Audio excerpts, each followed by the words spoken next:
All right, so Mike Tyson, Jake Paul. What's my immediate reaction to the fight?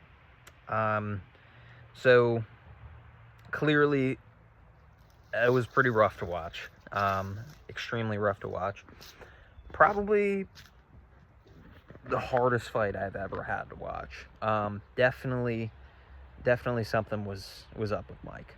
I think a lot of us were expecting one of two things. I think that we were either expecting Mike to, have basically just a tiny glimpse of his former glory, and then maybe catch Jake Paul, or we were expecting what was more probable, which is that Father Time catches up to everybody.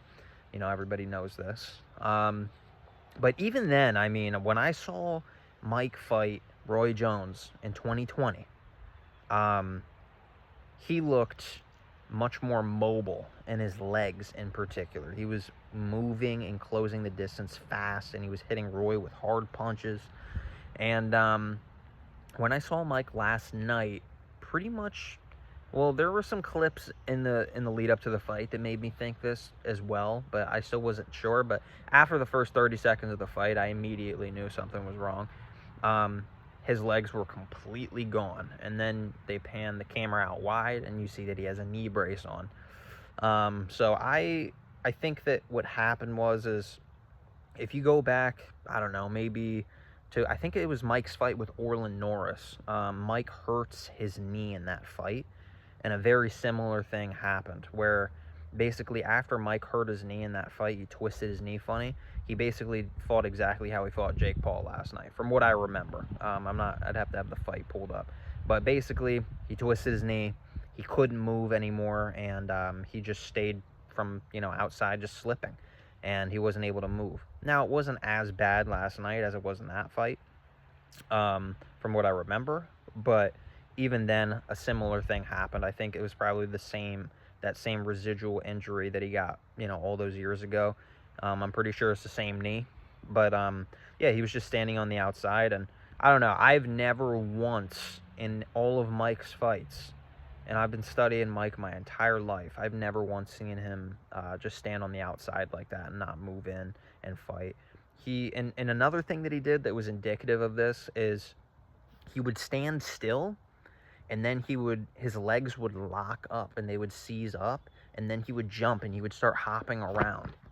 So that was another thing that kind of gave it away to me, that there's something up with his legs. And that's really what made him lose last night, was the fact, obviously, Father Time, but it was his legs in particular that did it for him. His head movement looked pretty solid in many ways, but I think that a lot of us were expecting the Mike that fought Roy to come out last night.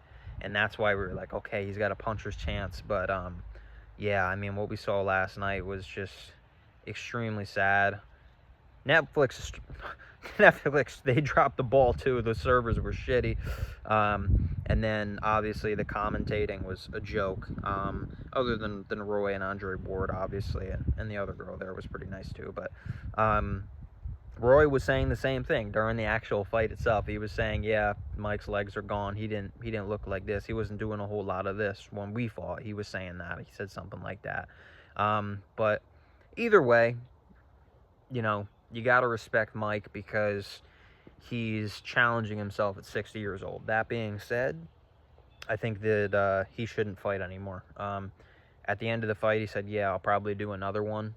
I don't think he should. Unless whatever injury he had gets taken care of to where he was not able to move properly, I don't think he should. And another thing that happened in this fight, and I think that this could have potentially happened in the Roy fight too, but another thing that happened is that every time Mike got touched, he seized up, and it looked like he really could have gotten hurt. And I think that Jake Paul held back on him. I don't think Jake Paul was really trying to knock him out.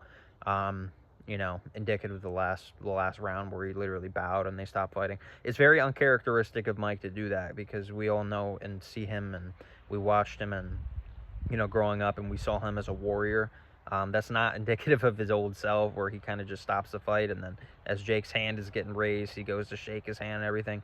The other thing that was weird was the whole glove biting thing. Yes, I've seen him bite his glove sometimes, but like, he was chewing his glove to the point where it was actually affecting his ability within the exchanges. Like, he was chewing his glove while a punch was coming at him, and like he was throwing his jab out, and he was still like more occupied on chewing his glove. Like, it was just, it was an odd night, and honestly, I'm honestly very surprised at how upset it has made me. It was really hard to watch.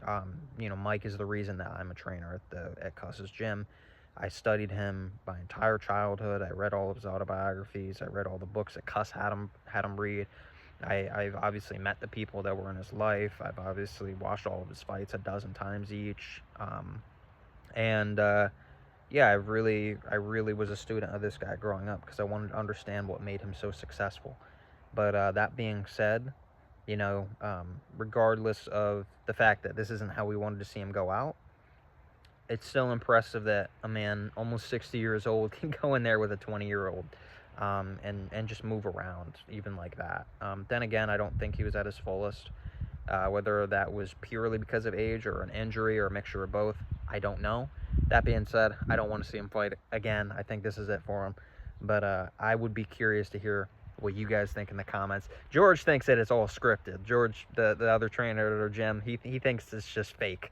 I don't think it's fake. I don't think that Mike did this fight for money. I think Mike has a successful business with his cannabis and his merch now. He's at a totally different place in his life than 10 years ago. I think in 10, 15 years ago, he would have done it for the money, but I don't think, he said leading up to the fight, this fight, it changes nothing for me financially. He said that, and I don't think that Mike is of the character to sign a fake fight, because his entire mythos and ethos growing up with Customato was having honor and being a warrior, and I don't think that that lines up with Mike's values.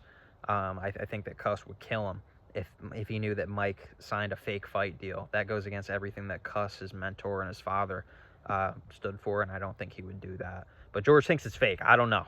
I don't personally think it's fake. I think Mike just obviously is old. I think Jake Paul held back on him, and it wasn't a real fight. It was an entertainment spectacle. But yeah, don't want to see him fight again, but I'm curious to hear what you guys think. So leave some comments. Let me know what you think, and we'll have a chat about it. Have a good one.